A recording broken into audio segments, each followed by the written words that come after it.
do we just... believe we are ready now. Okay, let's call this meeting to order. First item on the agenda is elections. Sorry, real quickly. Clara Met, Hi, here. Ken Basinger, Here. Derek Metzen, Here. Jonathan Stone and Bob Seward are not here. Okay. That's all council on. Okay. Are you working? Is that Oh, okay. I think I'm working. okay? Is everyone? I have pictures on my screen. You can go. You can toggle back to the screen. There you go. Yep. There we we're go. good. Okay. Okay. We did not have elections in January because of the kind of odd workshop level. We can choose to have elections this month, or because of only 3 out of 5 members, we can move to next month. I know there was talking to other members. Previously there was a wish to continue with the existing elections, which is Derek Metzen is chair and Bob Seward is vice chair. So the group can decide. It's actually Jonathan Stone's Oh, Jonathan is vice chair? Oh, that's Yep. right. And being that he's not here again, we could also elect him. So I'll leave That's it up. automatic. I'll leave it up to Chair Metzen and the board what they'd like to do, either tonight or continue the election till March. Let's just go ahead and do it tonight. So we need nominations for both positions. I nominate the present slate of officers. I'll second that. All right, all in favor. Aye. Aye. Motion carries. This is going to be quick. Thank you. Fantastic. Congratulations, boy. I have no complaint. All right. Back to you. So our first item this evening, if you recall, this has happened previously where because of the nature of the proposal, I felt it was in the best interest of the program to ask for HRB concurrence on a staff level approval. The reason for this, I'll go in a little bit of brief explanation, is that design guidelines don't give me clear direction, but I think the direction is pretty implied based on the situation. So I am asking right now for it's not a land use application, but the results of tonight after staff's presentation, the board will choose to either concur with staff's finding on a staff level approval of the proposed gate at the Kenema Road, or for whatever finding the board wants, request staff to let the applicant know that they should go through a formal historic review board application. And that would allow, I'll go through a future hearing date. So at the end of my presentation, those are really the 2 options the board can choose to move forward. So I'm going to go to, I'm going to move on this end. So I'm going to scroll down and talk a little bit about existing conditions. So we are in the Kenema. I can't see very well. Can you see on your screen? We can see. Here, so. Yeah. Okay, so the gate is on pretty much right where 5th Avenue transitions into the private Kenema Cemetery Road. However, the gate is still in the 5th Avenue right-of-way. There's a period where 5th Avenue was actually right-of-way, so I'm going to point right here. This is about the, there we go, if you can see my thing. So about right here is the end of kind of what you would think of 5th Avenue, the end, right at the edge of the Tin Seth's house, there's a gate. This part right here is still 5th Avenue right-of-way, and about right here is where the Kenema plat ends, and it becomes a private flag lot and a private road. There was an existing gate that really blocks vehicular traffic to the Kenema Road. This is a private gate that Metro and the Fire District and the Kenema Cemetery Association have keys toward too. But for the most part, it is only open when vehicles need to get access to the site through those authorized organizations. I think the city has a key as well. The key with this is because they want to keep it in pretty much the existing location, because if they moved it to where the cemetery road, the right-of-way ended outside the district, it would create kind of an informal parking area that they don't want to create. So if they push that gate farther back onto actual property, cars would then basically have more additional area to do pretty unsafe parallel or kind of casual parking. And kind of talking to both the neighborhood and a lot of people, they want to keep that gate that way because that prohibits that and produces. Metro is working on their long-term parking opportunities for Keneva Bluffs, and at this point, they do not want to encourage informal parking here on Fifth. So, what do? You have an existing metal gate, and you want to propose a new metal gate. So I will show you, this is the existing metal gate. So you were looking north on 5th, the Tinseth's house at your left. Now you're looking south up the cemetery road. This is the existing gate. Flimsy. Yeah. So this is the new proposed gate. It is about 4 feet tall. And the way it's said right here, this allows for kind of walkers just to kind of walk right through, but it prohibits vehicle entrances. So if you looked at my staff report, you'll see that really the two standards that are applicable here are the fence standards under the Historic Review Board policies, and the material you have. If you looked at all the approved material, they generally are wood fences, which would be inappropriate here as a vehicular barrier. And then you generally have a 3.5 foot height limit for fences in front yards. So we are we are silent when it comes to something like this, a vehicular blocking fence in a right-of-way. So on a staff level, I would never recommend a wood fence in the right-of-way for long-term maintenance, but also it's not necessarily a vehicle blocking kind of fence, but more material. And then anything 3.5 and under, it is not necessarily the height that would be standard, once again, to block vehicles. So I've generally found as a staff level approval that what the applicants propose based on powder coating this fence, either black, dark brown, or green, as a way to make it blend in with the surroundings and have a high quality. It's really the best option for the driveway entrance in the end of 5th. That will make sure that there's not informal parking, make sure that it kind of visually goes away, and has long-term ability to do its job.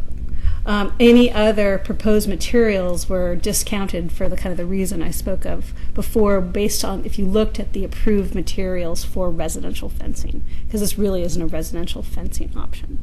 So for that purpose, I saw that this did fit under staff level approval because of the findings I have in my staff report. And that is based on the condition. Most likely this will have to go in front of the City Commission for a permanent right-of-way obstruction permit. And one of the reasons why I did take this up for the board for formal concurrence is I'm sure the City Commission is going to ask, has the board seen this fence? And so one of the other options, if the board does allow staff approval of this, it would be nice to provide a finding or two in your recommendations that I could pass on to the City Commission. And also having it in a noticed agenda item and allowed the Kenema Neighbor Association to attend tonight if they had any concerns. And no one showed up. the neighborhood association did see these drawings at the meeting last week. Everybody nodded their heads and said, yeah, we didn't have a formal vote, but nobody raised any objection to it, so we think we're good to go. So, So go ahead. I would entertain a motion to approve. So do Um, we, go ahead and finish your motion. I have a question. The When you're- staff's request to approve PC 16034 with the findings that this is See the findings attached in the memo. findings attached in the memo. Yeah. I'll second that. Do you have a question? Do we, so the black, brown, or green would be up to their discretion? Yeah, unless the or- board wants to create a specific condition. I didn't have any direction that I thought required it, so I was going to wait Okay. to see if there was anybody who had kind of clear want. But powder coated, I thought was at a minimum required. Yeah, I think black would look best, but both green and brown, Brown would fit be, with the Forest right. I was Service. just wanting to know if there was any, you know, And Ken, to clarify, input. I was requesting a motion, so you're making the motion? Yeah. Okay. Do we have a second? second. All right. All those in favor? Aye. Motion carries. Great. I will take the staff report at the time of any permanent right-of-way obstruction, and I'll put a little header that explained that this went in front of the board, and they concurred with staff's findings. Great. Thank you very much. So, And then PC 16035. sure. If you remember the last meeting, we talked about the Certified Local Government Grant, which is due this Friday. And working with Claire Blaylock at Clackamas County Historical Society, this was her initial proposal to be turned in.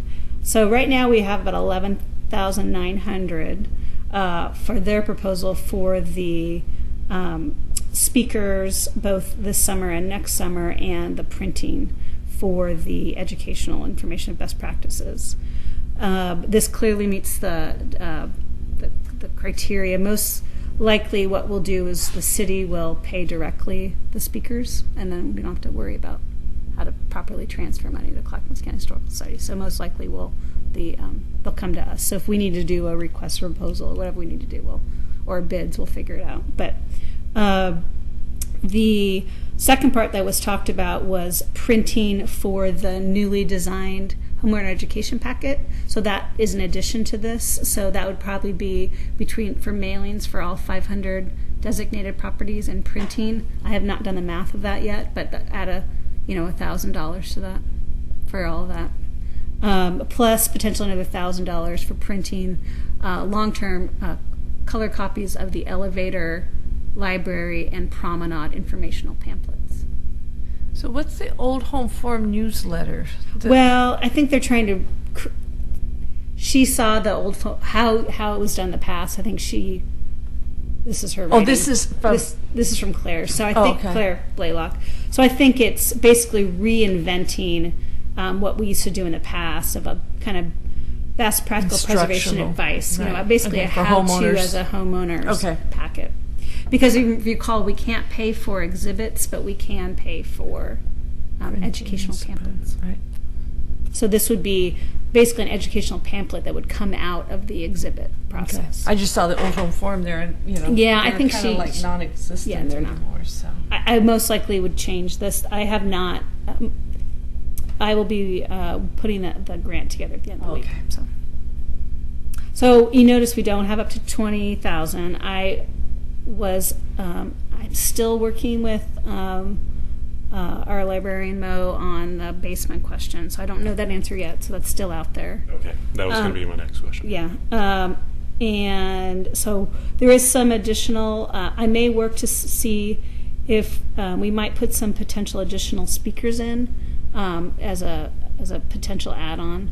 I think like a lot of these grants, we can always ask for more, and we can say we don't want to do it, but we can't. It's harder to ask for more money.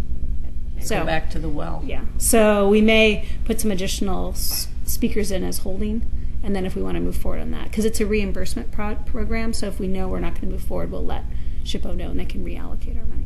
Okay. That's all I had. Yeah. So do we need a motion to approve? No, I think I received general direction at the last meeting. I think this Yeah. was just we were meeting tonight, so I wanted to give you an update.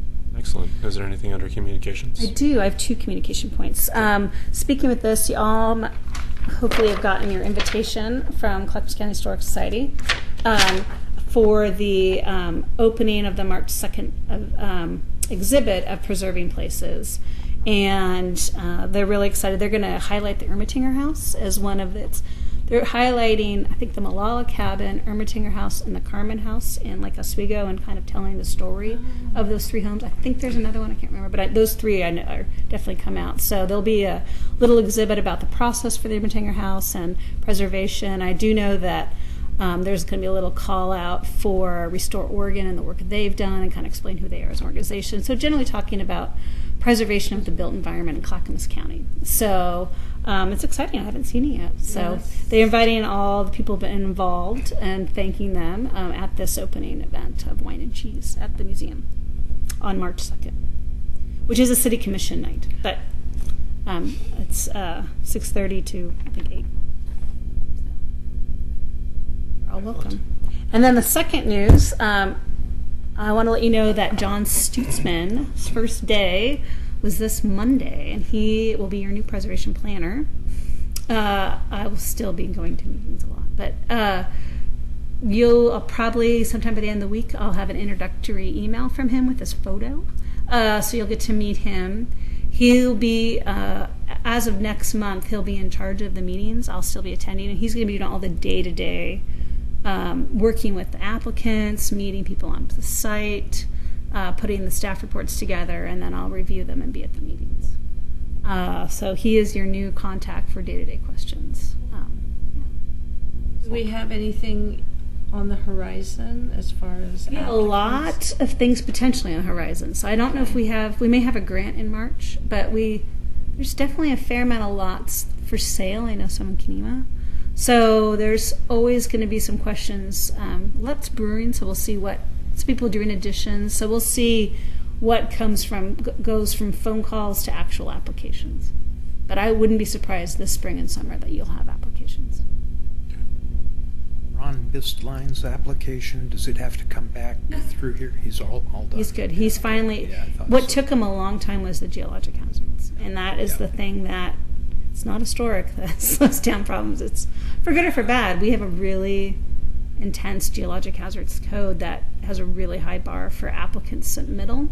So for a lot of applicants, it takes a long time to get a complete application and then to get all the conditions complied with. I was When did not those aware. go? When did that? Over the last 15 years, we've continuously increased the complexity of the Okay. code. The last iteration is about 3-4 years ago. Okay. We kind of have now, we have everything kind of before we had a lot of the middle scenarios, but we didn't have good code for tiny little stuff and really, really, really complicated stuff. So now hopefully our code addresses the extremes and then the stuff in the middle, which is more of the bread and butter, which it used to always do. By the way, that building there by Howells really fits in. Looks When you nice. drive by, I almost have to remind myself that I think it does. Do you know which one I mean? No, I don't. Oh, the on- Islands, the on Bispalis. Oh, yes. The what? What's it called? The Bispalis are the owners. Okay. Mhm. Yeah. It's just, the first time I drove by when it was, all done, I'm like, wait a minute, that's that new building. So it really, I think it, blends in well. Is anybody ever going to build anything up where the drugstore used to be? Olson's, man. No, we're not going there. Okay. So that existing application is now timed out Ed, yeah. and dead. So anything new is its own new process. That could, Olds, well, never mind. yes. Okay, with that, we are Yeah, adjourned. that's it. All I have. All right. Now, go ahead and ask about that drugstore.